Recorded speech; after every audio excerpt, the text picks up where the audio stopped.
بسم الله الرحمن الرحيم إن الله وملائكته يصلون على النبي يا أيها الذين آمنوا صلوا عليه وسلموا تسليما.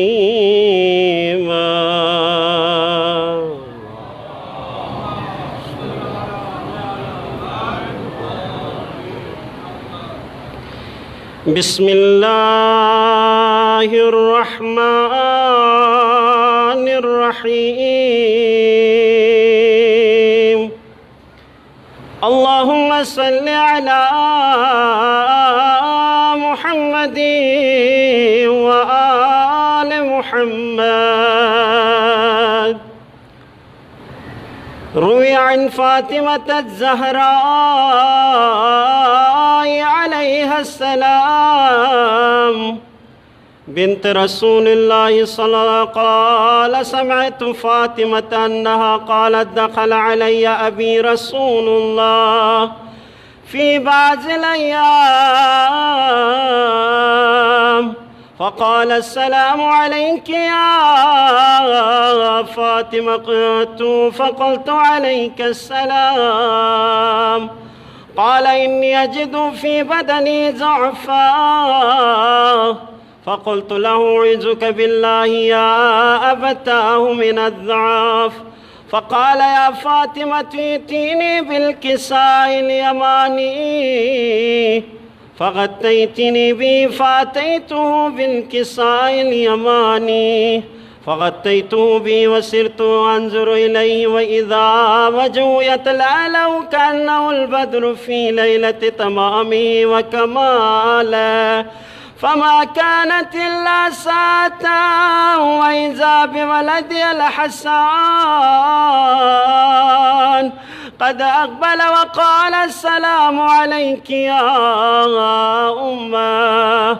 فقلت عليك السلام يا قرة عيني وثمرة فؤادي. فقال يا أمه إني أشم عندك رائحة طيبة كأنها رائحة جدي رسول الله. فقلت نعم إن جدك تحت الكساء. فأقبل الحسن نحو الكساء وقال السلام عليك يا جداه يا رسول الله أتأذن لي أن أدخل معك تحت الكساء؟ وقال وعليك السلام يا ولدي ويا صاحب حوزي قد أذنت لك. فدخل معه تحت الكساء فما كانت إلا ساعة وإذا بولدي الحسن قد أقبل وقال السلام عليك يا أمه. فقلت عليك السلام يا ولدي ويا قرة عيني وثمرة فؤادي. فقال لي يا أمه إني أشم عندك رائحة طيبة كأنها رائحة جدي رسول الله. فقلت نعم إن جدك كأنها رائحة جدي رسول الله. فقلت نعم إن جدك وأخاك تحت الكساء. فدنا الحسين نحو الكساء وقال السلام عليك يا جداه والسلام عليك يا من اختاره الله أتأذنني أن أدخل معكما تحت الكساء؟ فقال وعليك السلام يا ولدي ويا شافع أمتي قد أذنت لك. فدخل معهما تحت الكساء. فأقبل عند ذلك أبو الحسن علي بن أبي طالب وقال السلام عليك يا بنت رسول الله. فقلت عليك السلام يا أبا الحسن الحسن ويا أمير المؤمنين. فقال يا فاطمة إني أشم عندك رائحة طيبة كأنها رائحة أخي وابن عمي رسول الله. فقلت نعم، ها هو مع ولديك تحت الكساء. فأقبل علي نحو الكساء وقال السلام عليك يا رسول الله، أتأذن لي أن أكون معكم تحت الكساء؟ قال له عليك السلام يا أخي ويا وسي وخليفتي وصاحب لواء، قد أذنت لك. فدخل علي تحت الكساء ثم أتيت نحو الكساء وقلت السلام عليك يا أبتاه يا رسول الله، أتأذن لي أن أكون معكم تحت الكساء؟ قال وعليك السلام يا بنتي ويا بضعتي، قد أذنت لك. قد قلت تحت الكساء. درود پڑھیے محمد وآل محمد اللہ.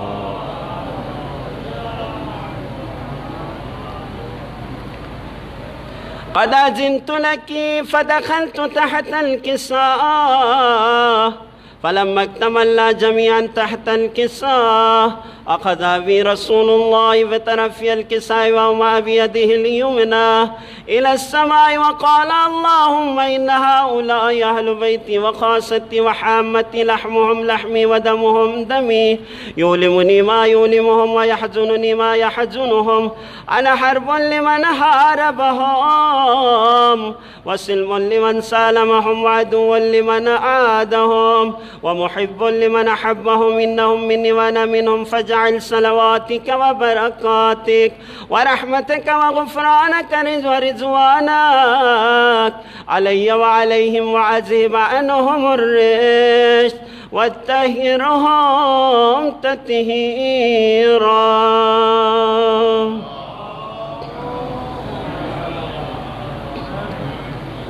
آل محمد وعجل فرجه. فقال الله عز وجل يا ملائكتي ويا سكان السماوات إني ما خلقت سماء مبنية ولا أرضا مدحية ولا قمرا منيرا ولا شمسا مزية ولا فلكا يدور ولا بحرا يجري ولا فلكا يسري إلا في محبة هؤلاء الخمسة الذين هم تحت الكساء. فقال الأمين جبرائيل يا ربي ومن تحت الكساء؟ فقال عز وجل هم أهل بيت النبوة ومعدن الرسالة، هم فاطمة وأبوها وبعلها وبنوها. فقال جبرائيل يا ربي أتأذن لي أن أهبط إلى الأرض لأكون معهم سادسا؟ فقال الله نعم قد أذنت لك. فهبط الأمين جبرائيل وقال السلام عليك يا رسول الله.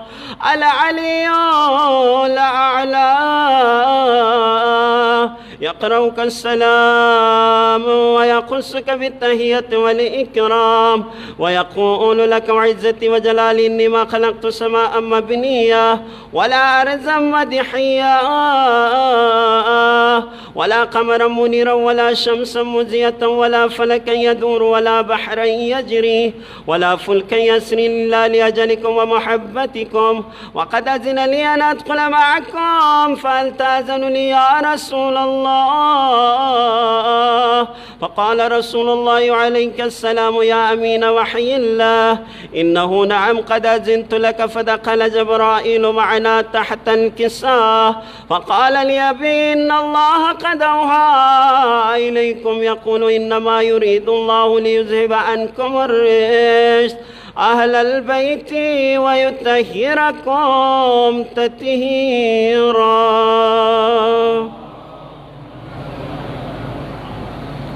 وآل محمد وعجل فرجه.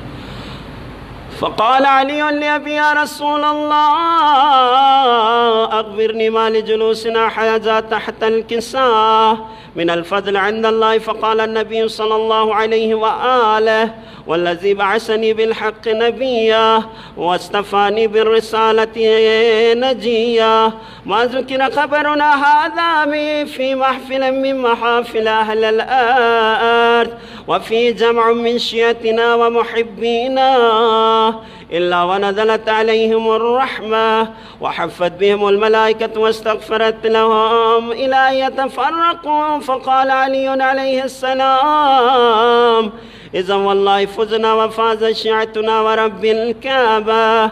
وقال أبي رسول الله صلى الله عليه وآله يا علي والذي بعثني بالحق نبيا واصطفاني بالرسالة نجيا ما ذكر خبرنا هذا في محفل من محافل أهل الأرض وفي جمع من شيعتنا ومحبينا وفيها مهمومون إلا وفرج الله همه ولا مغموم إلا وكشف الله غمه ولا طالب حاجة إلا وقضى الله حاجته. فقال علي عليه السلام إذا والله فزنا وسعدنا وكذلك شيعتنا فازوا وسعدوا في الدنيا والآخرة ورب الكعبة.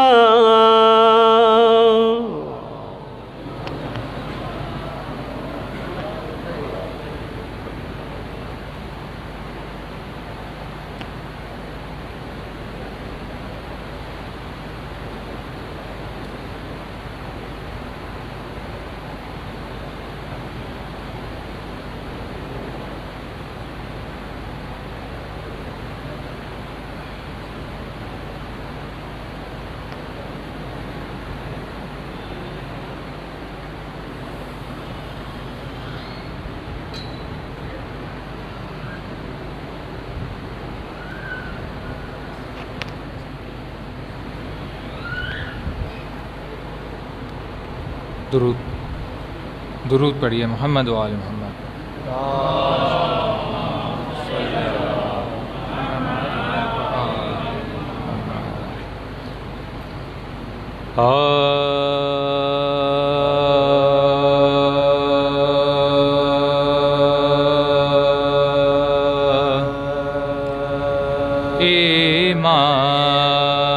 ایمان کی تصویر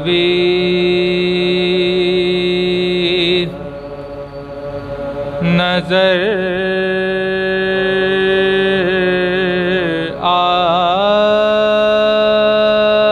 آتی ہے.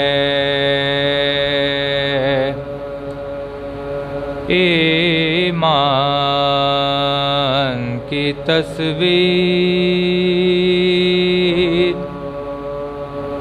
نظر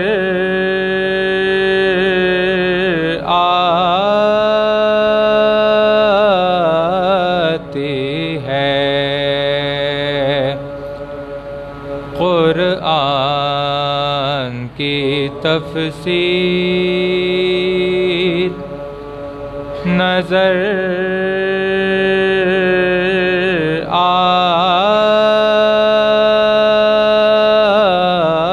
آتی ہے.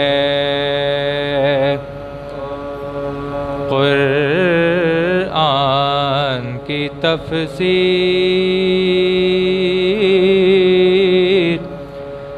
نظر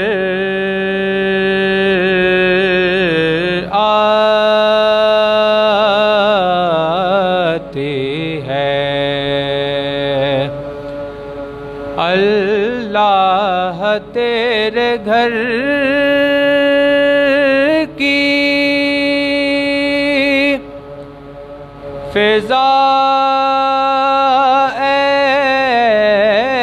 زہرا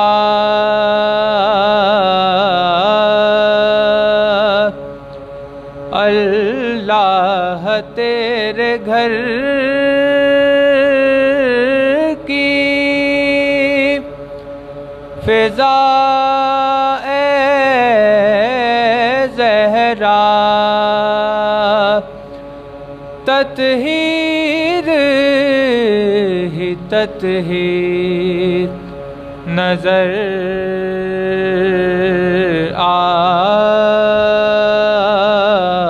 آتے ہیں، ایمان کی تصویر۔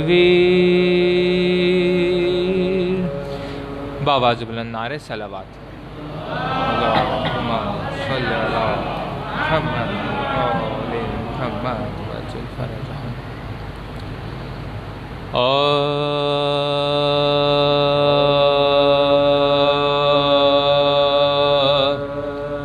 ہر دور کے نقیب ہیں، قرآن و اہل بیت، ہر دور کے نقیب ہیں، قرآن و اہل بیت، انسان کا نصیب ہے، قرآن و اہل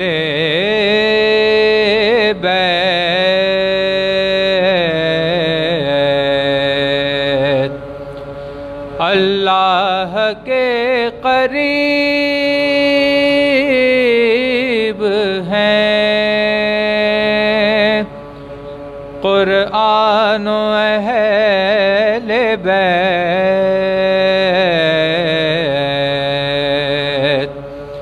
محبوب کے حبیب ہیں، قرآن و اہل بیت، حق اہل بیت کا ہے، خدا کی کتاب پر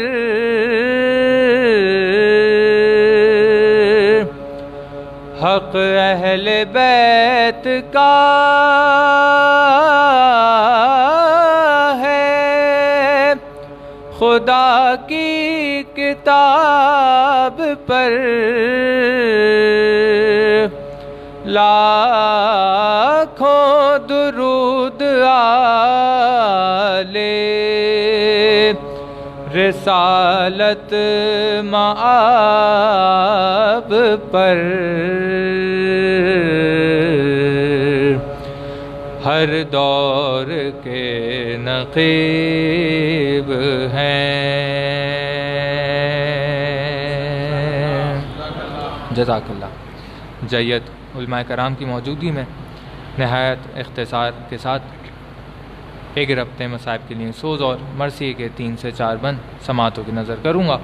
باواز بلند نعرے صلوات۔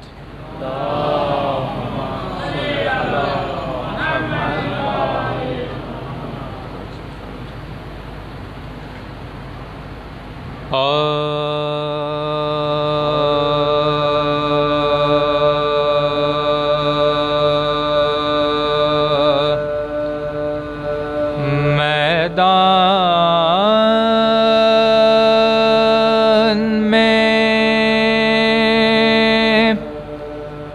کوئی جانے والا نہ رہا،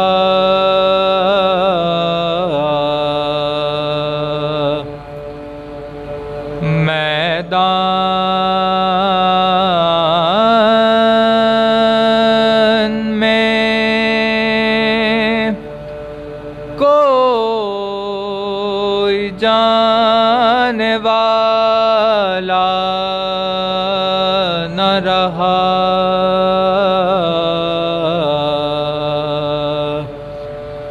اور کوئی گلا کٹانے والا نہ رہا،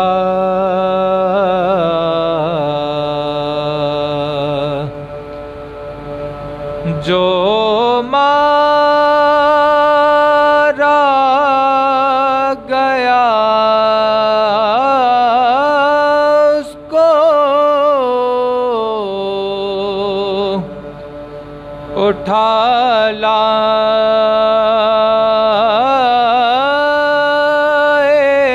حسین،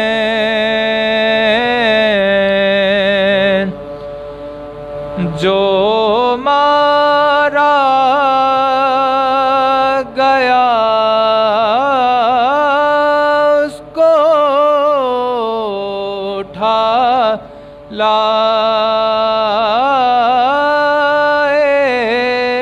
حسین، شبیر کا کوئی لانے والا نہ رہا،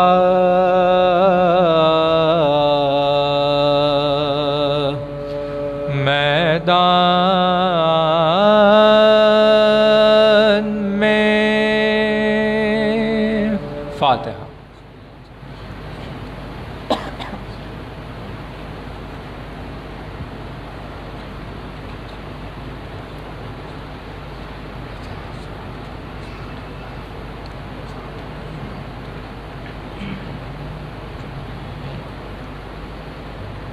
ایک بار اور سورہ فاتحہ کی التماس ہے برائے سال ثواب استاد العلماء علامہ شیخ نوروز علی نجفی علی اللہ مقامہ، تمام حاضرین مجلس کے مرحومین، کل شہداء ملت جعفریہ اور شہید استاد پروفیسر سید سبط جعفر زیدی صاحب شامل حساب فرمائیے۔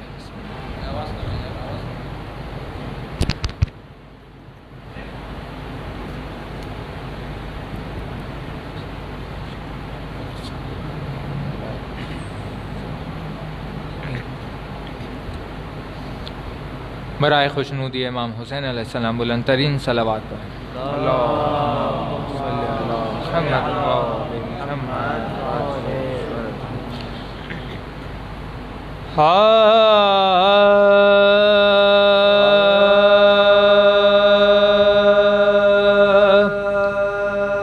جب قتل رن میں ہو چکا لشکر حسین کا، جب قتل رن میں ہو چکا لشکر حسین کا، باقی رہا نہ ناصر و یاور حسین کا، دشمن جو تھا ہر ایک ستمگر حسین کا، غل پڑ گیا کہ کاٹ لو اب سر حسین کا، پیاسے قبر شام کے لشکر کا چھا گیا، مظلوم اہل ظلم کے نرغے میں آ گیا، کہتا تھا کوئی تیر لگاؤ حسین کو، تلواروں سے لہو میں ڈوباؤ حسین کو، کہتا تھا شمر گھیر کے لاؤ حسین کو، گھوڑے سے جلد نیچے گراؤ حسین لگتے ہو تشنہ کام کا سر کاٹ لو حسین علیہ السلام کا جب تیر آ کے لگتا تھا جسمیں حسین پر خیمے کو تکتے جاتے تھے منہ پھیر پھیر کر کہتے تھے دل سے رو کے شہنشاہ بہروبر زینب کہیں نہ خیمے سے نکلے برہنا سر بانو کو اے کریم میرے غم میں صبر دے زینب کو اے خدا میرے ماتم میں صبر دے زینب نے اپنے بھائی کی جب یہ سنی صدا گھبرا کے آئی ڈیوڑھی پاو غم کی مبتلا دیکھا کہ شہر کو گھیرے ہے سب فوج اشقیا امت کی مغفرت کی ہے شہ کر رہے دعا کوئی قریب آ کے ہے شمشیر مارتا اور جس میں پاک پر ہے کوئی تیر مارتا جب قتل رن میں ہو چکا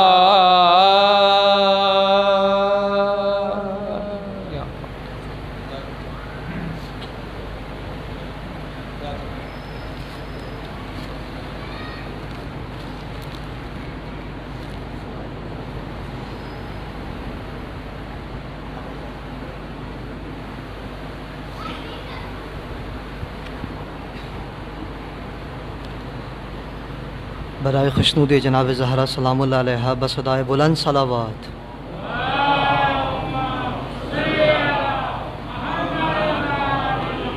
ایک مرثیے سے کچھ شعر پیش خدمت کرتا ہوں.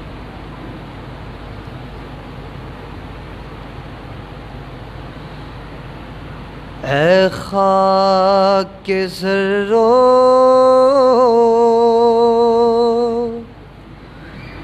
اے تیز ہواؤں اے خاک کے ذرو اے تیز ہواؤں لاشا کسی مظلوم کا بے گور و کفن ہے وارث کوئی موجود نہیں ہو کا سبن ہے دفنانے کا ساما کرو اے خاک کے ذرو اے تیز ہواؤں اے خاک کے ذرو اے تیز ہواؤں شبیر نے ترجیح جسے دی تھی کفن پر شبیر نے ترجیح جسے دی تھی کفن پر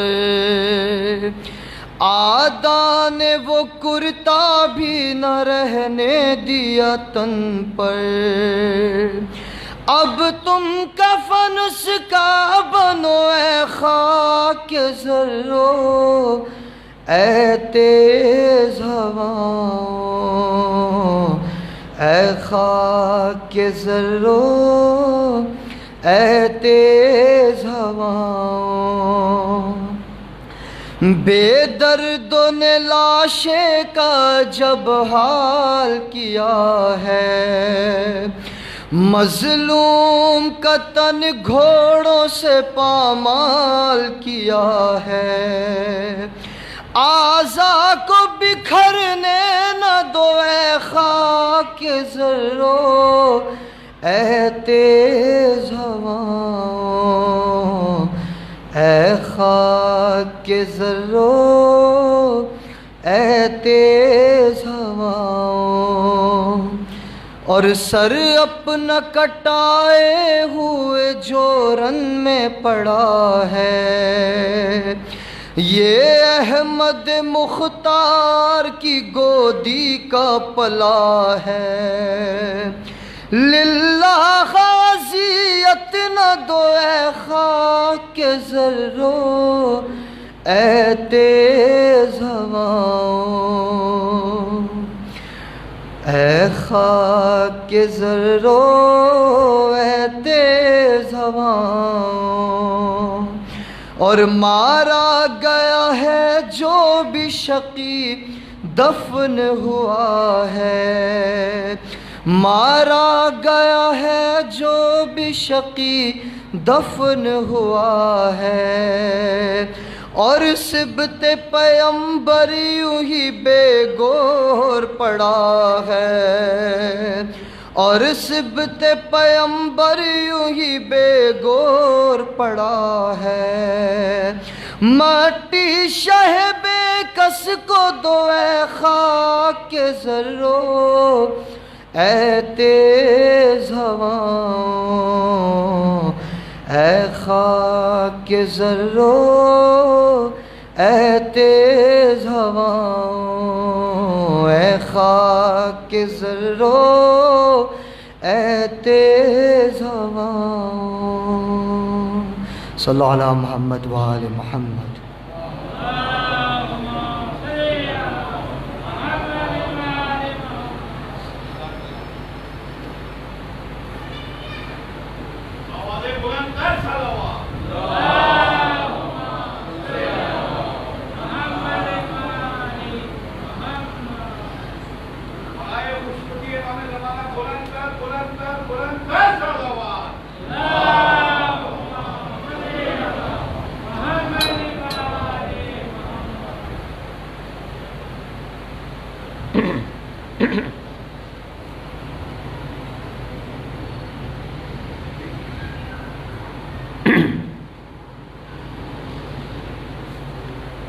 فاتحہ۔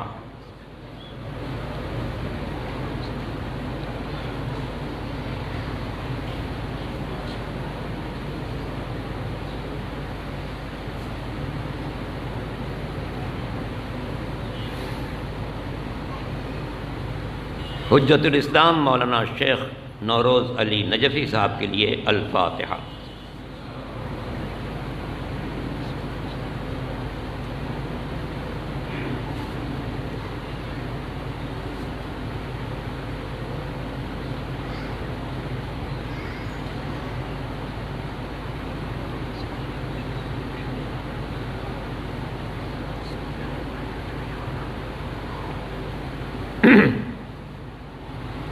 اعوذ باللہ السمیع العلیم من الشیطان اللعین الرجیم، بسم اللہ الرحمن الرحیم، الحمد للہ رب العالمین والعاقبۃ للمتقین، والصلاة والسلام علی النبی الامی المکی المدنی العربی الہاشمی سیدنا و نبینا ابی القاسم محمد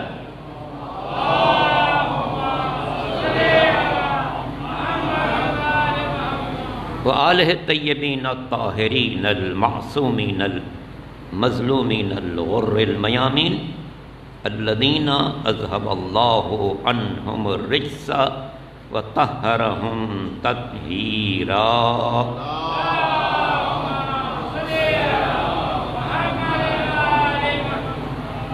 واللعنۃ الدائمۃ الباقیہ علی اعدائہم اجمعین من یوم ظلمہم الی یوم الدین۔ اما بعد فقد قال اللہ سبحانہ وتعالی فی محکم کتابہ الکریم وقولہ الحق۔ بسم اللہ الرحمن الرحیم۔ یرفع اللہ الذین آمنوا منکم والذین اوتوا العلم درجات۔ درود پڑھ لیجیے محمد و آل محمد۔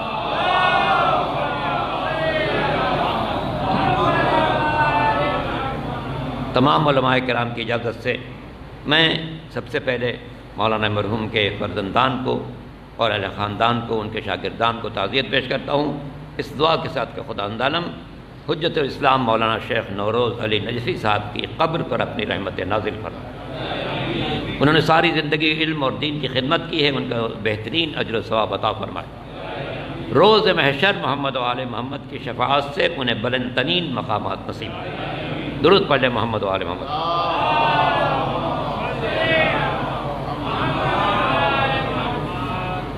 مجھے یاد ہے سوئم کی مجلس میں الحمدللہ مسجد پوری بھری ہوئی تھی، پھر بھی مولانا حسن ظفر صاحب نے شکوہ کیا تھا کہ اتنے بڑے عالم کی مجلس میں اتنا مختصر مجلس، تو میں کتنا تعجب کروں، جبکہ مولانا مرحوم کے کم از کم 1000 شاگرد ہیں دنیا میں، مختلف مقامات پر، کراچی میں بھی ہیں، کراچی سے باہر بھی،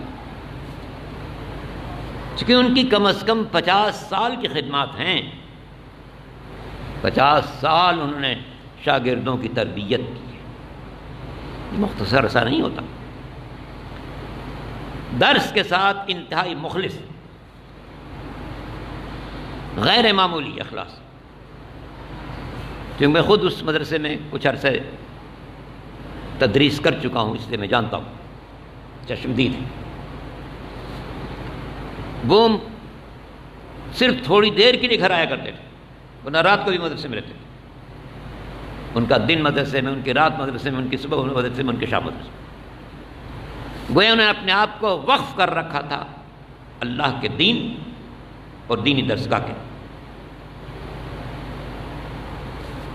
اور غیر معمولی شخصیت تھی ان کی، بہت مخلص انسان تھے۔ میں ان کے شاگردوں سے، ان کے چاہنے والوں سے، ان کے عقیدت مندوں سے یہ درخواست ضرور کروں گا کہ ان کی جو خاص میراث ہے مدرسہ جعفریہ، اس کو سنبھالنے، بچانے، پروان چڑھانے اور آگے بڑھانے میں ان کے فرزندان کا ساتھ دیجیے۔ دونوں فرزندان تقی و نقی، ایک حجت الاسلام میں اور ایک دنیاوی معاملات میں بڑے اہم عہدوں پر ہیں، ان دونوں کو تقویت پہنچائے، ان کو محسوس نہ ہونے دے کہ اب میرا ساتھ دینے والا کوئی نہیں ہے، بلکہ سب مل کے ان کا ساتھ دیں۔ خصوصاً مولانا مرحوم کے شاگردوں سے میری درخواست، اور جو ان سے جتنے قریب رہے ہیں، اس لیے کہ یہ بڑا امتحان ہے، بڑا امتحان ہے۔ ظاہر ہے کہ یہ درسگاہ در حقیقت قائم آل محمد امام زمانہ جل فرجہ الشریف کی درسگاہ،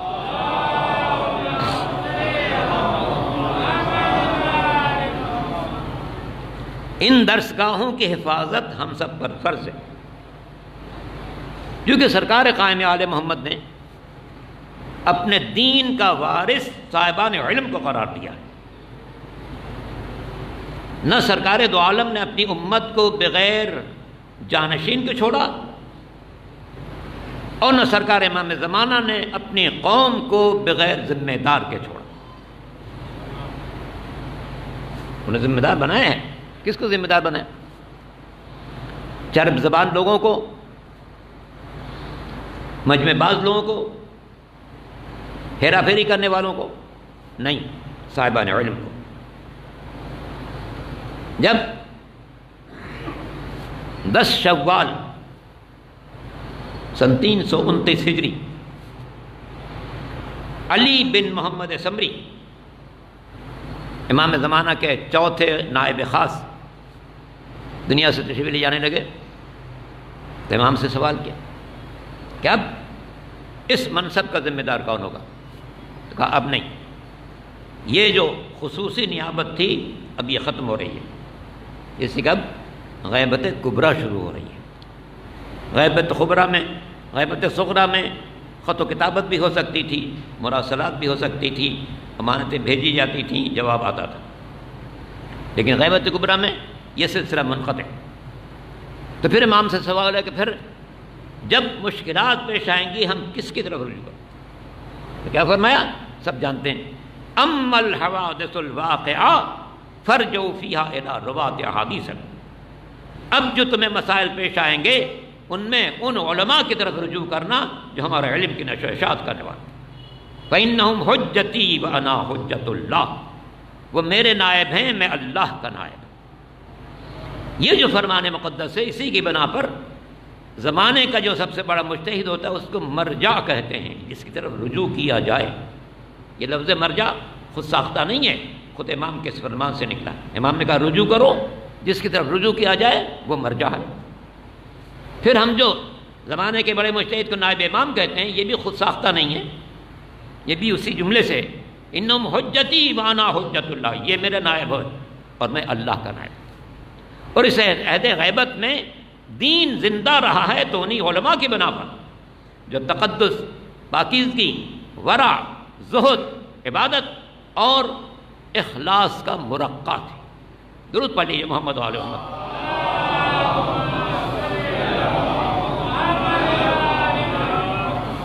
حجت الاسلام مولانا شیخ نور ذلی صاحب نجفی علی اللہ مقامہ انتہائی مخلص تھے اپنے دین کے ساتھ، تعلیم کے ساتھ، درسگاہ کے ساتھ، طالب علموں کے ساتھ، معلمین کے ساتھ۔ پاکستان میں 500 سے زیادہ مدارس ہیں،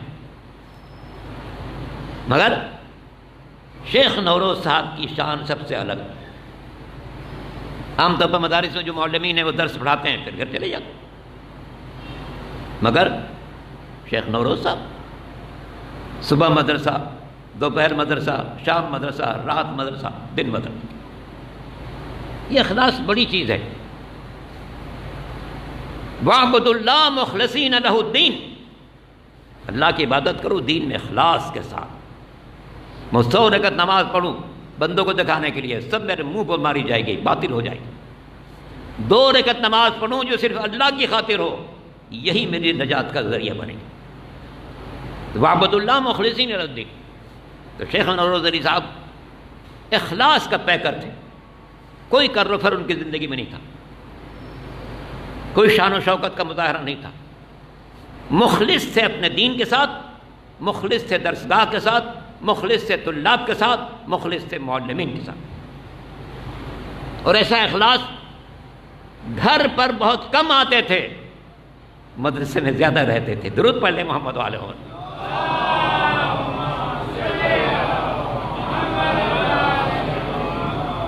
بہت سادہ طبیعت، بہت باوقار انسان، لیکن بہت سادہ طبیعت، بہت سادہ طبیعت۔ میں نے برس ان کے ساتھ گزارے۔ وہ نجف کے بزرگان میں سے آخری افراد میں سے رہ گئے تھے۔ اب جو چند افراد باقی رہ گئے، اللہ ان کی حفاظت کرے۔ اور الحمدللہ خیر اب دوبارہ نجف کا حوضہ آباد ہو رہا ہے، ہو چکا ہے، اور لوگ جا رہے ہیں، انشاءاللہ مستقبل میں آئیں گے وہاں سے درس حاصل کر کے، کیونکہ نجف کا ایک خاص طرح امتیاز ہر دور میں رہا۔ اس کی بنیاد شیخ طوسی علیہ الرحمہ نے رکھی، اور اس عہد غیبت میں دین کی ذمہ داری مخلص ترین علماء نے انجام دی ہے۔ وہ شیخ کلینی ہو، شیخ صدوق ہوں، شیخ مفید ہوں، سید مرتضیٰ ہوں، سید رضی ہوں، علامہ ہلی ہوں، علامہ مجلسی ہوں۔ عہد حاضر میں شیخ مرتضیٰ انصاری جیسی شخصیت، کیا بلند مرتبہ انسان تھے، جن کی 2 کتابیں تمام حوزہ علمیہ میں پڑھی جاتی ہیں، رسائل و مقاصد۔ اتنے مخلص انسان تھے. آپ شہید مطہری کی کتاب میں ان کے حالات پڑھیں.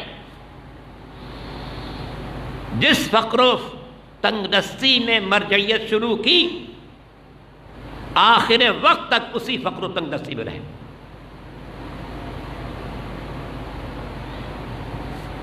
ایک بہت بڑے عالم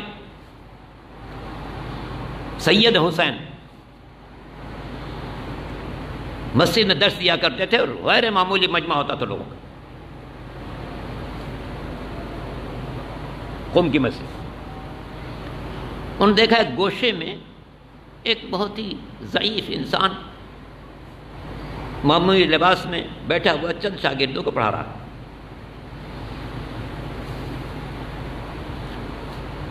سید صاحب کہتے ہیں کہ ایک روز میں کام سے جلدی فارغ ہو گیا، درس میں میرے آدھا گھنٹہ باقی تھا، تو میں نے سوچا کہ ذرا چلنا مسجد پہلے چلا جاتا ہوں، جب طلبہ آئیں گے تو ان کو درس دوں گا. جب مسجد میں پہنچا دیکھا کہ ایک شیخ گوشے میں کچھ پڑھا رہے ہیں. میں نے کہا چلو ذرا سنیں ان کو. میں گیا ان کو سننے کے لیے، تو محسوس ہوا کہ بہت ہی بڑے قابل انسان. میں اگلے روز پھر گیا، یہاں سے کئی روز میں جاتا رہا تو میرا دل مطمئن ہو گیا کہ یقیناً یہ انتہائی بافضل انسان ہے اور مجھ سے بہت افضل. تو میرے سینکڑوں شاگرد جو میرے درس میں آتے تھے، میں نے جب مطمئن ہو گیا، اخلاص دیکھیں دونوں کا، مطمئن ہو گیا کہ یہ مجھ سے درس میں افضل ہیں، تو میں آیا وقت پر درس دینے کے لیے. سینکڑوں شاگرد موجود تھے. میں نے شاگردوں سے کہا، اے میرے عزیزو، آج میں آپ سے ایک نئی بات کہنے والا ہوں، اور وہ نئی بات یہ ہے کہ یہ جو گوشے میں ایک ضعیف سا انسان آپ کو نظر آ رہا ہے، یہ مجھ سے عالم ہے. آؤ میں بھی اس کے درس میں شرکت کرتا ہوں، تم سب اس کے درس میں شرکت کرو. درود پڑھیں محمد والوں.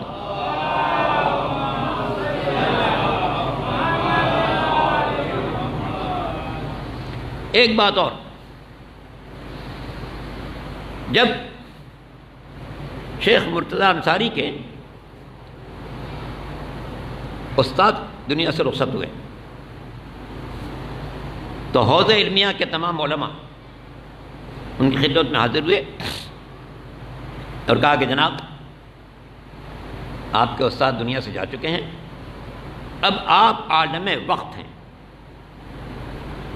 آپ اجازت دیجئے کہ ہم لوگوں میں اعلان کریں کہ بات ہی کی تقلید ہوگی سے کہ آپ عالم وقت ہیں. غور کیجئے گا، آج کے دور پر اور اس دور پر کسی شخص سے کہا جائے کہ آپ دنیا میں سب سے بڑے انسان ہیں، کتنا خوش ہوگا. لیکن جب شیخ مرتضی انصاری نے یہ بات سنی کہ اس وقت مجھے سب سے زیادہ صاحب علم سمجھا جا رہا، تو رونے لگے اور کہا افسوس، دین پر ایسا وقت آ چکا ہے کہ مجھ جیسے عاجز انسان سے بھی کوئی بہتر نہیں نظر آ رہا، کوئی بہتر نہیں. ان کے حالات میں نے ایک جگہ ایک بات پڑھی ہے اور میں سمجھتا ہوں وہ بات بڑی قیمتی ہے ہر طالب علم کے لیے. درود پڑھ لیجیے محمد وعلی محمد.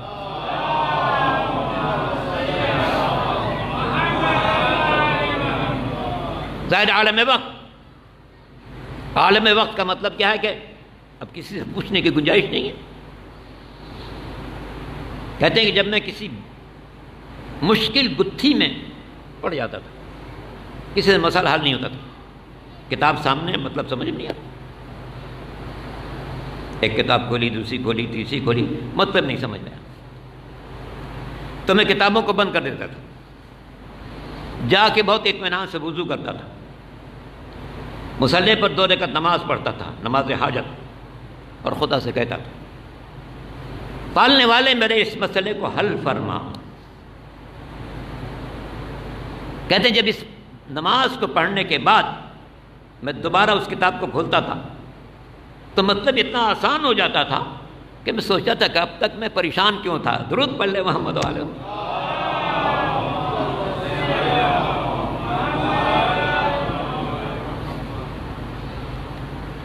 آخر عمر میں یہ لوگ کیسے سادگی کے نمونہ تھے. شیخ نوروز صاحب اس سادگی کا انتہائی نمونہ ساری زندگی آپ سب جانتے ہیں. شیخ مرتضیٰ انصاری سادگی کا کامل ترین نمونہ. دنیا بھر سے اموال آ رہے ہیں مگر تقسیم ہوتے جا رہے ہیں.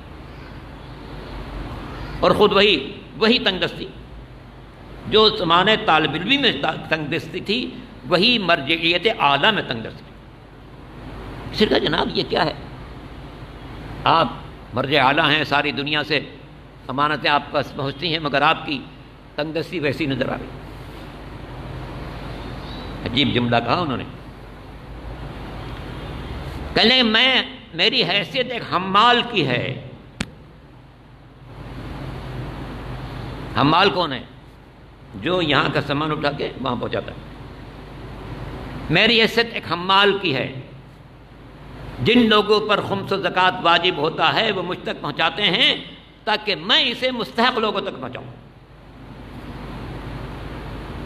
حمال کو اس میں سے کچھ چھیننے نکالنے کا حق نہیں ہوتا. درود پڑھ لے محمد و آل محمد.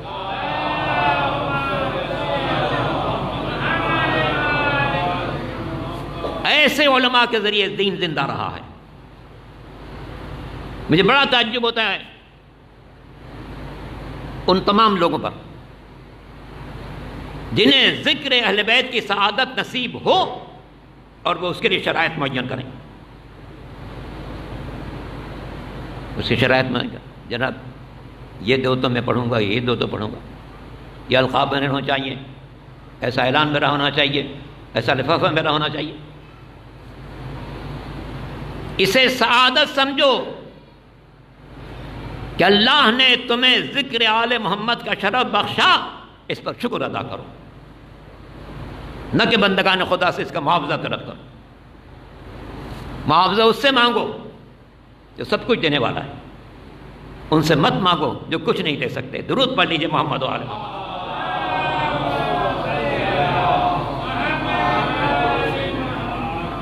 دین زندہ ہے ایسے علماء کے ذریعے سے, ایسے علماء کے ذریعے جو اخلاص کا پیکر ہو. شیخ مرتضیٰ انصاری کی مثال میں نے ایک نمونے کے طور پر عرض کی, ورنہ یہ تسلسل ہے ہمارے تمام مجتہدین کرام. اور شیخ نوروز صاحب بھی سادگی اخلاص کا پیکر تھے. کبھی تم طراق نہیں تھی زندگی میں, کوئی کر و فر نہیں تھا, کوئی شان و شوکت کا مظاہرہ نہیں تھا. اپنے مشن سے کامل وابستگی اور اپنے طالب علموں کو کچھ سجا کر پیش کرنے کا جذبہ, یہ ان کی زندگی کا خلاصہ ہے. اپنے مشن سے کامل وابستگی اور طلباء کو کچھ سنوار دینے کا جذبہ. اب دونوں بیٹے ماشاءاللہ اس مدرسے کو سنبھالیں گے. کتنا خوبصورت نام ہے, تقی نقی. بڑے اہتمام سے نام رکھو نا, تقی نقی. یہ دونوں انشاءاللہ اس مدرسے کی حفاظت کریں گے, آگے بڑھائیں گے. اور میں ان کے شاگردوں سے, عقیدت مندوں سے, چاہنے والوں سے, دوستوں سے اپیل کروں گا کہ ان دونوں بھائیوں کو مضبوطی عطا کریں. انہیں محسوس ہو کہ ہاں میرے والد کے چاہنے والے میرے دست بازو ہیں. درود پڑھ لیجیے محمد و آل محمد.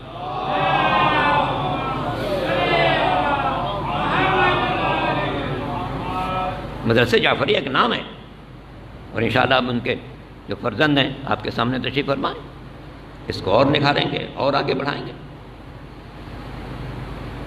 اس کو بری نظروں سے بچائیں گے. ہمارے بعض مدارس پر بری نظریں ہیں, بری نظریں. نام نہیں لینا چاہتا مگر ہمارے بعض مدارس پر بری نظریں. اللہ ان مدارس کو نظر بد سے بچائے اور مدرسے جعفریہ کے امور کو منظم رکھے. شیخ نوروز صاحب کے فرزندوں کی حمایت فرمائے اور ان کی تائید و نصرت سے اس درسگاہ کو مزید ترقی عطا فرمائے۔ درود پڑھیں محمد و آل محمد۔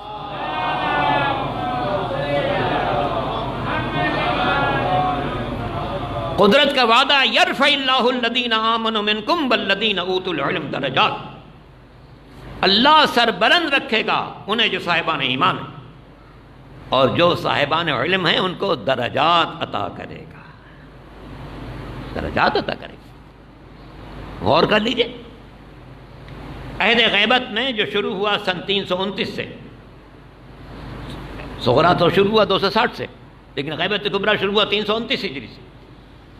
329 ہجری سے آج 1444 ہجری تک یہ غیبت کبریٰ کا زمانہ ہے۔ اس میں کتنے بادشاہ گزرے، کتنے سائنسداں گزرے، کتنے حکام گزرے، کون ان کا نام جانتا ہے؟ لیکن جن لوگوں نے دین کی جتنی زیادہ خدمت کی اسی طرح قلب انسانی میں زندہ رہے۔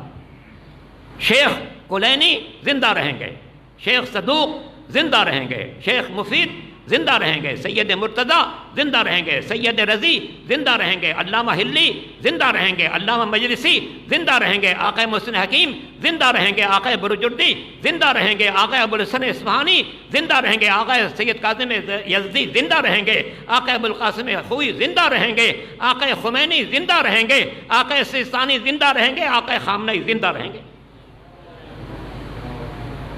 یہ سب زندہ رہیں گے۔ ان کا نام، ان کا کام زندہ رہے گا، اس سے کہ انہوں نے اخلاص کے ساتھ بندگان خدا کو دین کے راستے پر چلائے۔ سوچئے آقا خمینی استاد معظم، میں نے ڈائریکٹ ان سے 4 سال درس پڑھا،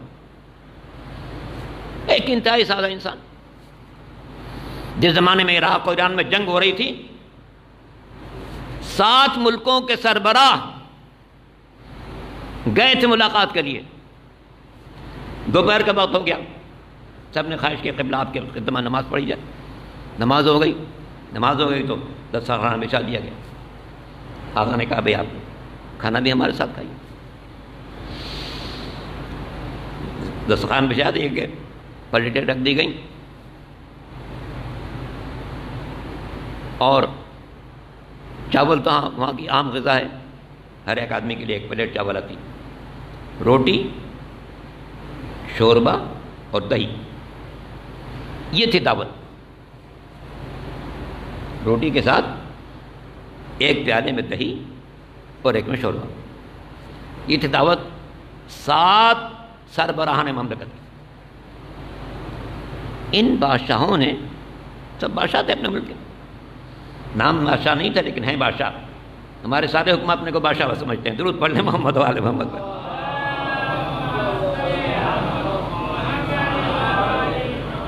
کھانا تو کھا لیا، اب کچھ کیا کہتے ہیں، آغا صاحب کی دعوت ہے، بعد میں کہیے کیا یہی غذا استعمال کرتے ہیں؟ روٹی، شوربہ اور دہی، بتایا گیا کہ نہیں؟ آج ایک چیز زیادہ تھی آپ لوگوں کے احترام میں، آج ایک چیز زیادہ تھی آپ لوگ کے احترام میں، ورنہ آغا صاحب بس روٹی شوربہ یا روٹی دہی۔ جو پورے ملک کا حاکم اعلیٰ تھا، اس نے دنیا کو بتایا کہ یہ مال و زر اس لیے نہیں ہے کہ اپنے قبضے میں کر کے اپنے آپ کو بہتر بنا لو، بلکہ سبق سیکھو مولا کائنات امیر المومنین علی بن ابی طالب علیہ السلام سے۔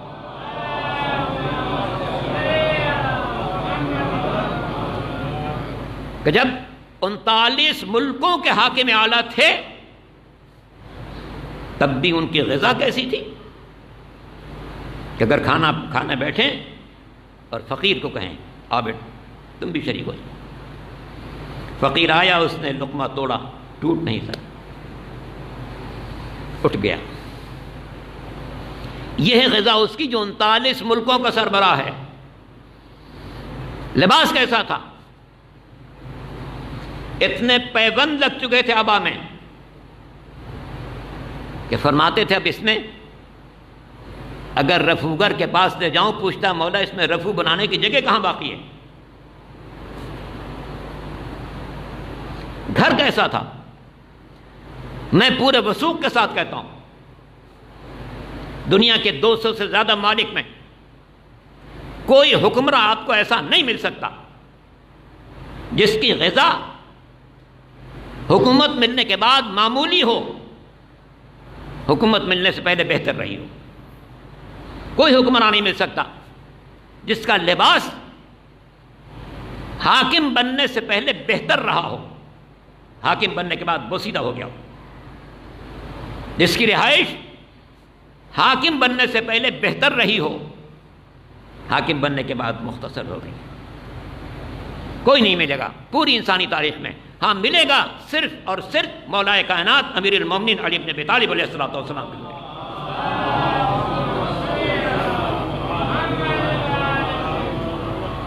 کوئی شخص بھی ان کا وہ گھر دیکھنا چاہے جو مدینے میں تھا، جو آثار مٹ چکے ہیں لیکن جگہ سمجھی جا سکتی، وہ بہت وسیع تھا اس گھر سے جو کوفے میں۔ لباس پہلے بھی معمولی تھا مگر حاکم بننے کے بعد اس سے زیادہ معمولی۔ خود فرمایا کرتے تھے، وہ پھٹی ہوئی ابا پہنے ہوئے فرمایا کرتے تھے یہ ابا میں مدینے سے لے کر آیا تھا، اگر اس سے بہتر کوئی ابا پہنوں تو میں اسے اپنی امانت کے خلاف سمجھوں گا۔ بندگان خدا کما لیں۔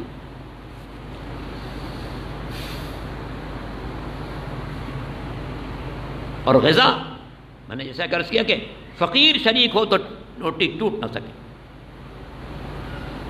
جارج جرداق عیسائی مفکر کہتا ہے علی کی پوری زندگی زاہدانہ تھی مگر وہ حصہ زیادہ زاہدانہ ہے جب وہ سریر حکومت پر فائز ہے۔ کسی نے کہا یا علی کیا دنیا کی غذاؤں پر آپ کو کوئی حصہ نہیں ہے؟ دنیا کی نعمتوں پر آپ کا کوئی حصہ نہیں؟ کہا کیوں نہیں ہے؟ پوچھا پھر کیوں آپ اچھی غذا نہیں کھاتے؟ کیا جملہ ہے! ہر حاکم کے لیے اس میں پیغام ہے۔ فرماتے ہیں کیا میں اس بات پر مطمئن ہو جاؤں کہ مجھے مسلمانوں کا حاکم اعلیٰ کہا جاتا ہے اور میں زندگی کی سختیوں میں ان کا ساتھ نہ دوں؟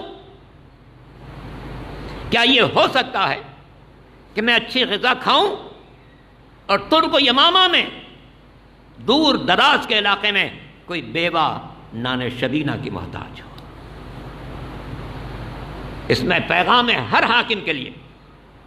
حاکم اس وقت تک اچھی غذا نہ کھائے جب تک کہ سب کو اچھی غذا نہ فراہم کر دے۔ حاکم اس وقت تک اچھا لباس نہ پہنے جب تک سب کو اچھا لباس نہ فراہم کر دے۔ حاکم اس وقت تک اچھی رہائش اختیار نہ کرے جب تک کہ بندگان خدا کو اچھی رہائش فراہم نہ کرتے۔ درود پڑھ لیجیے محمد والے۔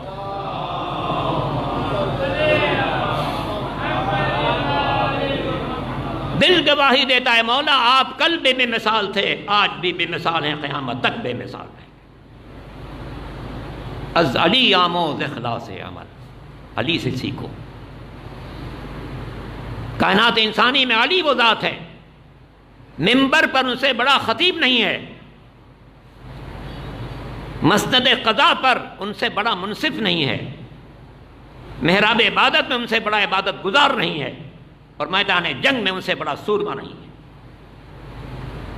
جو اکیلے پورے لشکر پر حاوی، احد میں سارا لشکر چلا گیا مگر علی نے تنہا پورے جنگ کو فتح کر لیا۔ درود پڑھ لے محمد وآل محمد۔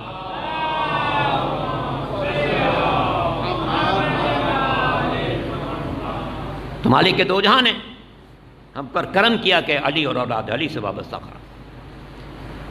حجت الاسلام مولانا شیخ نوروزی صاحب اللہ تعالیٰ انہیں جنت الفردوس میں اعلیٰ مراتب عطا فرمائے۔ انہوں نے رمز حیات مولا سے سیکھا تھا، وہی سادگی، وہی انداز، عام سا لباس۔ جب بھی آپ جاتے، آپ مدرسے میں جاتے تو ان کو اسی سادہ لباس میں دیکھتے، اس مسجد میں آتے اسی سادہ لباس میں دیکھتے، گھر پر جاتے اسی سادہ لباس میں۔ اللہ تعالیٰ ان کے درجات بلند فرمائے۔ ایسی علماء کے ذریعے دین زندہ ہے۔ آپ جانتے ہیں سرکار سید الشہداء نے جو لوگ کربلا کے راستے میں امام کے ساتھ شریک ہوتے رہے، امام ان کو واپس کرتے رہے۔ کوئی کسی غلط فہمی کا شکار نہ رہے کہ میں حکومت حاصل کرنے جا رہا ہوں یا جاؤ حشم کے لیے جا رہا ہوں، انی لم اخرج اشرا ولا بطرا ولکنی خرجت لطلب الاصلاح فی امت جدی رسول اللہ۔ واپس کر رہے تھے، ایک شخص کو خط لکھ کر بلایا ہے۔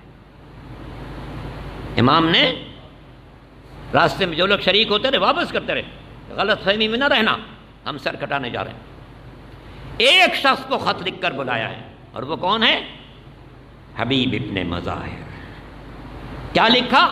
من الحسین ابن علی الی الرجل الفقیہ من اہل الکوفہ۔ یہ خط ہے حسین ابن علی کی طرف سے اس شخص کی طرف جو کوفے کا مرد فقیہ ہے۔ عالم سمجھ سکتا ہے کہ دین پر کتنا سخت وقت آ چکا، اتنا سخت وقت آیا ہے کہ نواز رسول اپنے پورے گھر کے ساتھ نکلا۔ حسین جانتے ہیں اے دین خدا تجھے خون کی ضرورت ہے، جوان خون چاہیے تو عباس دلاور کو پیش کروں گا، نو نہالوں کا خون چاہیے تو قاسم کو پیش کروں گا، نو خیز کا خون چاہیے تو اکبر کو پیش کروں گا، کمسن کا خون چاہیے تو علی اصغر کو پیش کروں گا۔ اے دین خدا اگر تیری ناموس پامال ہو چکی ہے تو میرا سر بھی حاضر ہے، بہنوں کی چادر بھی حاضر۔ اللہ اکبر۔ امام نے کیا فرمایا ہے جب رخصت آخر کے بعد خیمے سے نکلے اور ہر طرف ننگی تلواریں نظر آئیں تو امام نے کیا فرمایا؟ ان کان دین محمد لم یستقم الا بقتلی یا سیوف خذیہ۔ اگر دین مصطفیٰ کی بقا اس بات میں منحصر ہے کہ حسین کا سر کٹ جائے، اے تلواروں آؤ حسین کا گلا حاضر ہے، حسین کا گلا حاضر ہے۔ چوتھے امام کے پاس جب واقع کربلا کے بعد کوئی شخص آیا اور اس نے کہا مولا آپ لوگوں نے اتنی بڑی قربانی دی، جوانوں کی قربانی، بچوں کی قربانی، بزرگوں کی قربانی، اور آپ کے بعد عورتوں نے قربانی دی، اے مولا آپ نے اتنی بڑی قربانی دے دی، حاصل کیا ہوا؟ امام نے فرمایا ذرا انتظار کرو، وقت اذان آنے والا ہے۔ اگر اذان میں محمد رسول اللہ کی آواز نہ بلند ہو تو سمجھنا ہم ہار گئے، اور اگر محمد رسول اللہ کی آواز زندہ ہے تو سمجھ لینا ہم جیت گئے۔ اس سے کہ قاتل اس نام کو مٹانا چاہتا تھا، میرا بابا اس نام کو بچانا چاہتا تھا۔ اللہ اکبر۔ جب امام مظلوم وقت آخر سب کو رخصت کر کے میدان میں آئے تو کیا جملہ کہا؟ الہی ترکت الخلق ترا فی ہواک واتمت العیال لکی اراک فلو قطعتنی فی الحب اربا لما حن الفؤاد الی سواک۔ اے پالنے والے میں نے ساری دنیا کو چھوڑا تاکہ تجھے پا سکوں، اب میرے بچے یتیم ہونے والے ہیں تاکہ میں تیری خوشنودی حاصل کروں۔ اے پالنے والے فلو قطعتنی فی الحب اربا، اگر میرے جسم کے ٹکڑے ٹکڑے تیری محبت میں کر دیے جائیں، لما حن الفؤاد الی سواک، تب بھی میرا دل کسی اور کی طرف مائل نہیں ہو سکتا۔ چشم فلک نے نہ کربلا جیسی کربلا دیکھی ہے، نہ حسین جیسا صابر دیکھا ہے۔ صبح سے لاشیں اٹھاتے رہے، بھائیوں کے دوستوں کے لاشیں، انصار کے لاشیں، باوفا ساتھیوں کے لاشیں، حبیب کا لاشا، مسلم ابن اوسجہ کا لاشا، زہر قین کا لاشا، عابس کا لاشا، شاکر کا لاشا۔ اور جب ہوئی ظہر طلع قتل سپاہ شبیر، اب اولاد کی بارش شروع ہوئی۔ کبھی اکبر جیسا جوان چلا، کبھی اونو محمد جیسے شہزادے چلے، کبھی قاسم جیسا نونہال چلا، کبھی عباس جیسا بھائی امام کی خدمت میں حاضر ہوا۔ مولا صبح سے دیکھ رہا ہوں انصار جا چکے، آوان جا چکے، اب تو گود کے پالے بھی جا رہے ہیں، کیا مجھے اجازت نہیں ملے گی؟ اور امام نے فرمایا تھا عباس تم تو میرے لشکر کے نمبردار ہو، تمہیں کیسے اجازت دے دوں؟ اور عباس کی شہادت پر امام نے ایک عجیب جملہ کہا تھا، اے عباس اب وہ آنکھیں سو جائیں گی جن میں کل تک نیند نہیں تھی، اور اب وہ آنکھیں نہیں سو سکیں گی جو بڑے آرام سے سوتے تھے۔ اس میں پوری تاریخ مضبر ہے، کل تک دشمن نہیں سو سکتا تھا اس لیے کہ عباس زندہ ہے، اور بچے اس لیے آرام سے سوتے تھے، عباس زندہ ہے۔ مگر جو آج تک آرام سے سو رہے تھے کل سے ان کو نیند نہیں ملے گی، اور آج تک جس کی نیند اڑی ہوئی تھی کل سے آسان سے سوئے گا اس لیے کہ عباس نہیں رہے۔ اور کون بیان کر سکتا اس منظر کو جب امام عالی مقام نے سب کو رخصت کیا ہوگا؟ اے زینب تم کو سلام، اے ام کلثوم تم کو سلام، اے رقیہ تم کو سلام، اے ماں کی کنیز فضہ تم کو سلام۔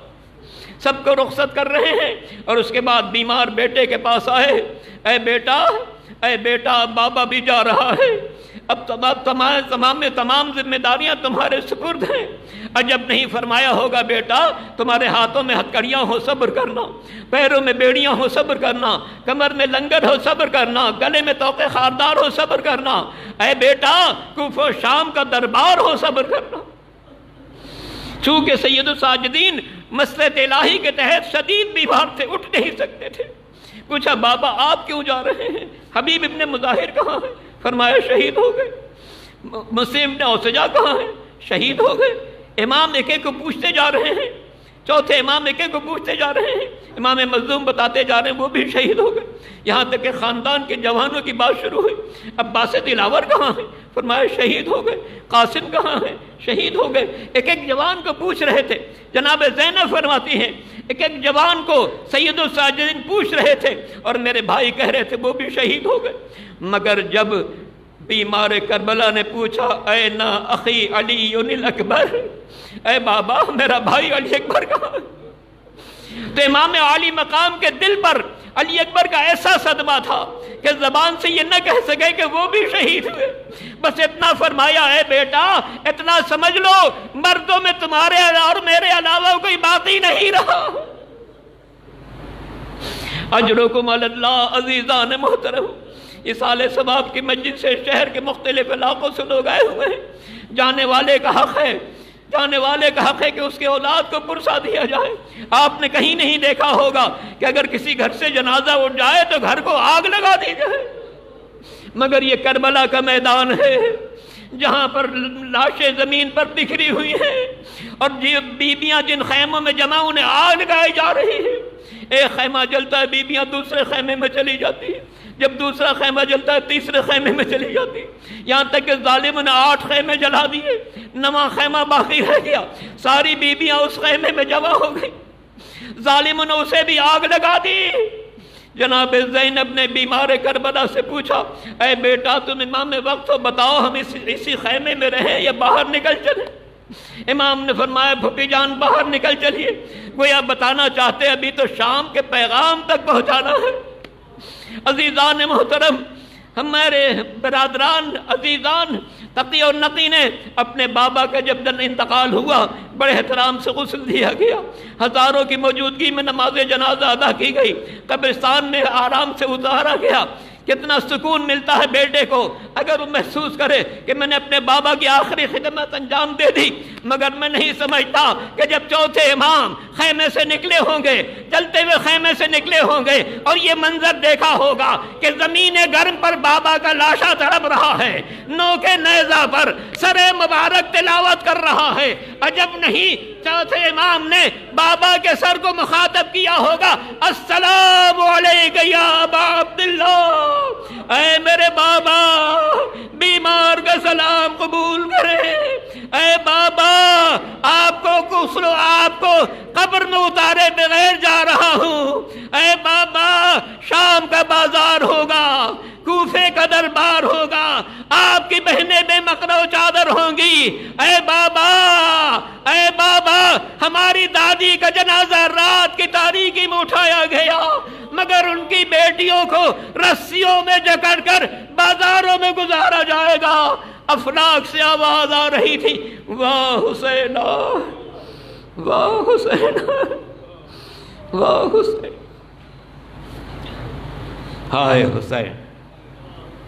خداوندہ ہماری اس مجلس عزا کو اپنی بارگاہ میں قبول فرما، ہمارے گناہان صغیرہ و کبیرہ کو معاف فرما، یہ کرونا وائرس سے ہر مومن ہر مومنہ کو محفوظ فرما، اہل وطن کو محفوظ فرما، پوری دنیا انسانیت کو محفوظ فرما۔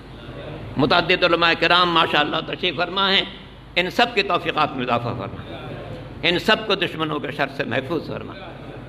حجت الاسلام مولانا شیخ نوروز علی نجفی کے فرزندان کی حفاظت فرما، اس درسگاہ کے سلسلے میں جو لوگ کوششیں کریں ان میں ان کی حمایت فرمانا، ان کی نصرت فرمانا، ان کو کامیابی عطا فرمانا۔ حاضرین مجلس سے ایک بار پھر التماس ہے سورہ مبارکہ فاتحہ کی عالی جناب حجت الاسلام مولانا شیخ نوروز علی نجفی علی اللہ مقامہ کے لیے الفاتحہ۔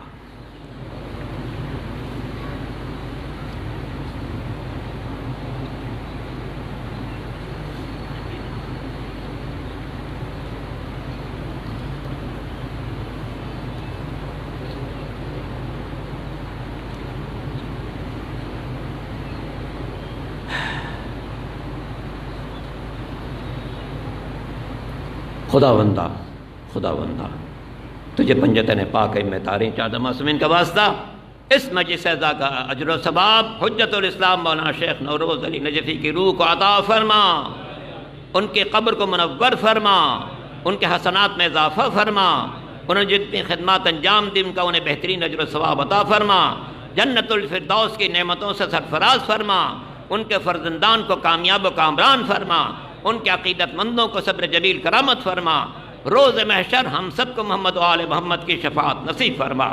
ربنا تقبل منا انک انت السمیع العلیم برحمتک یا ارحم الراحمین۔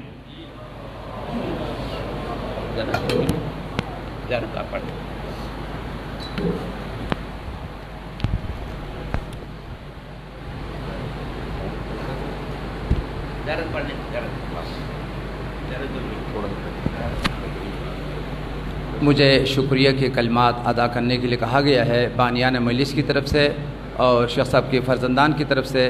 آپ سب کا نہایت شکر گزار ہے کہ جب سے شیخ صاحب کا انتقال ہوا تمام مجلس میں آپ نے بھرپور شرکت کی، اور جیسے کہ ہم سب کے بزرگ عالم دین رضا جعفر صاحب نے آپ کو ہم سب کی جو اساسی اور بنیادی ذمہ داری ہے کسی بھی مرحوم کے انتقال کے بعد ان کے ورثہ کے ساتھ وفا کرنا، ان کی مشن کو جاری و ساری رکھنا، یہ آل محمد کی ماننے والوں کی سیرت ہے، اور مرحوم کے ورثہ کے ساتھ اور ان کے اولادوں کے ساتھ بے وفائی کرنا یہ دشمنان آل محمد کی سیرت ہے۔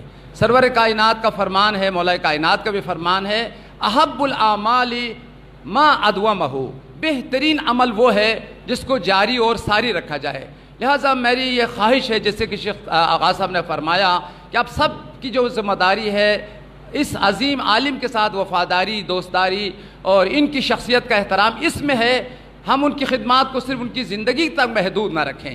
دیکھیں مرحوم کی ہمیں دعا ملے گی اور ہم لوگوں کی وفاداری اسی صورت میں ہمیں ثابت ہوگی کہ ہم مرحوم کی مشن کو ان کی زندگی سے بڑھ کر انہی کے اولادوں کے ذریعے سے انہی کی جو خواہشات ہیں ان کو عملی جامہ پہنائے۔ اس بندے حقیر نے مومنین کرام قسم بخدا ان گناہگار آنکھوں سے دیکھا ہے، ان کا چھوٹا بیٹا نقی کو شروع سے لے کر مدرسے کے انتظامی تمام امور کو، جب طلبہ کے لیے کوئی مسئلہ ہوا تو نقی کو فون کیا، شیخ کو کوئی مسئلہ ہوا تو نقی کو فون کیا، بجلی کا مسئلہ ہوا، جو بھی مسئلہ ہوا تمام انتظامی امور ان کے بیٹے نے حل کیا ہے۔ یہ ہماری آنکھوں دیکھا صورتحال ہے، آپ سب بھی گواہ ہے۔ اسی طریقے سے اس عظیم عالم نے نہ تنہا انتظامی امور کے لیے بندوبست کیا، اپنی علمی وارث، معنوی وارث ہمارے سامنے دے کے جا رہے ہیں۔ میں برادر عزیز حجت الاسلام والمسلمین تقی بھائی کو بہترین طریقے سے جانتا ہوں، علمی حوالے سے، مدیریت کے حوالے سے اور تربیت کے تمام امور کے حوالے سے بہترین طریقے سے باپ کی طرح اس علمی مشن کو، کاروان کو جاری و ساری رکھ سکتا ہے۔ لہٰذا ہم سب کی ایمانی فریضہ ہے اور ہم سب کا امتحان کا وقت آ چکا ہے، ہم اس مرحوم کی روح کو خوشحال کریں۔ اس کے اوپر احسان نہیں ہے، مکتب اہل بیت کا ہمارے لیے یہی حکم ہے کہ تم مرحوم کے ساتھ وفاداری، اس کی مشن کو جاری رکھ کے آل محمد کی تعلیم اور تربیت کا سسٹم کو جاری رکھو گے تو خدا بھی دعا آپ لوگوں کو برکت اور خوشی، کامیابی عطا کرے گا، اس مرحوم کی دعا بھی ملے گی۔ متوجہ زیارت۔ بسم اللہ الرحمن الرحیم۔ السلام علیکم یا ابا عبداللہ، السلام علیکم ابن رسول اللہ، السلام علیکم ابن امیر المؤمنین وابن سید الوصیین، السلام علیکم وعلی جدک وابیک وعلی امک واخیک وعلی اخیک بالفضل العباس وعلی سائر المستشہدین بین یدک، السلام علیکم جمیعا ورحمۃ اللہ وبرکاتہ۔ السلام علیکم یا غریب الغرباء، السلام علیکم یا سیر الاعداء، السلام علیکم یا مویس الشیعۃ وزوار فی یوم الجزا، السلطان ابو الحسن علی ابن موسیٰ الرضا غازی بالقدر والقضاء، السلام علیکم ورحمۃ اللہ وبرکاتہ۔ السلام علیکم یا سیدی و مولائی یا صاحب العصر والزمان، الامان الامان من فتنة الزمان، السلام علیکم یا خلیفۃ الرحمن، السلام علیکم یا امام الانس والجان، السلام علیکم یا قامع الکفر والطغیان، السلام علیکم یا دافع الظلم والعدوان، اجل اللہ تعالی فرجک وسہل اللہ تعالی مخرجک وجعلنا من انصارک واعوانک ورحمۃ اللہ وبرکاتہ۔ تمام مرحومین کی درجات کی بلندی کے لیے، اس عالم بزرگوار کی درجات کی بلندی کے لیے سب مل کر بآواز بلند صلوات۔